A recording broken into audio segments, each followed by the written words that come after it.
Hello बच्चों, कैसे हो आप लोग। आई होप कि आप लोग ठीक होंगे।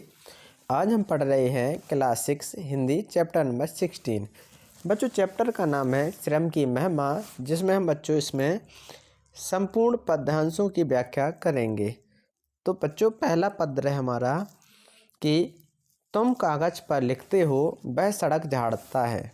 तुम व्यापारी, वह धरती पर बीज गाड़ता है। एक आदमी घड़ी बनाता, एक बनाता चप्पल, इसलिए यह बड़ा और वह छोटा, इसमें क्या बल। बच्चों, संदर्भ। तो बच्चों, प्रस्तुत पंक्ति हमारी पाठ्य पुस्तक भाषा भारती के श्रम की महिमा शीर्षक कविता से अवतरित है। इस कविता के रचयिता कवि भवानी प्रसाद मिश्र हैं। बच्चों, प्रसंग। काम कोई भी हो, उससे कोई ऊंचा नीचा, छोटा या बड़ा नहीं होता। तो बच्चों, व्याख्या। कवि कहता है कि तुम हो, कागज पर लिखते हो, और एक वह है जो सड़क की सफाई करता है। तुम व्यापार करने वाले हो सकते हो, या वह व्यक्ति जो खेतों में बीज बोता है, इसलिए वह किसान है।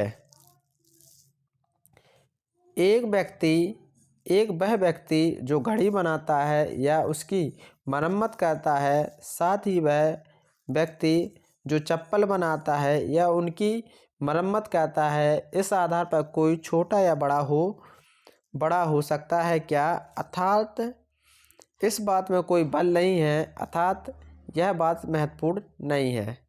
तो बच्चों, काम से कोई व्यक्ति छोटा या बड़ा नहीं होता, क्योंकि बच्चों कर्म ही पूजा होती है हमारा।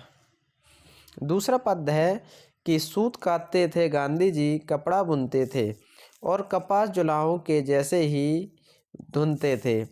चुनते थे अनाज के कंकर, चक्की घिसते थे, आश्रम के कागज यानी आश्रम में पिसते थे। जिल्द बांध लेना पुस्तक की उनको आता था, हर काम सफाई से नित करना भाता था। तो बच्चों, संदर्भ वही रहेगा, प्रसंग। बच्चों, महात्मा गांधी अपने आश्रम में अपने सारे काम अपने हाथ से करते थे। व्याख्या।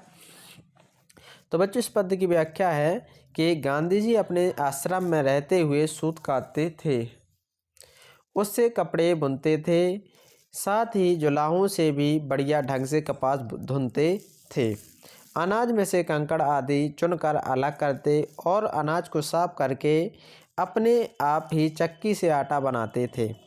वे पुस्तक की जिल्द भी बनाना जानते थे। उन्हें प्रत्येक काम सफाई से करना प्रतिदिन ही अच्छा लगता था। कहने का तात्पर्य यह है कि महात्मा गांधी अपने काम करने के लिए किसी पर निर्भर नहीं रहते थे।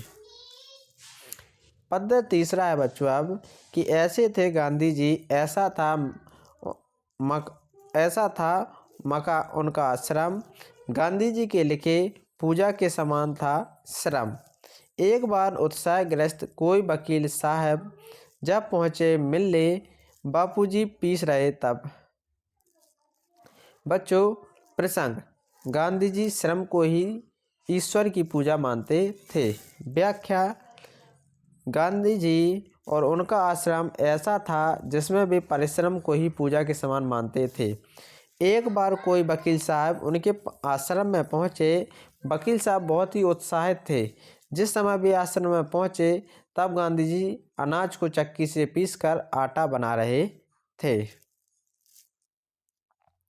चौथा पद है बच्चों कि बापूजी ने कहा बैठिए, पीसेंगे मिलकर। जब वे झिझके गांधी जी ने कहा और खिलकर, सेवा का हर काम हमारा ईश्वर है भाई।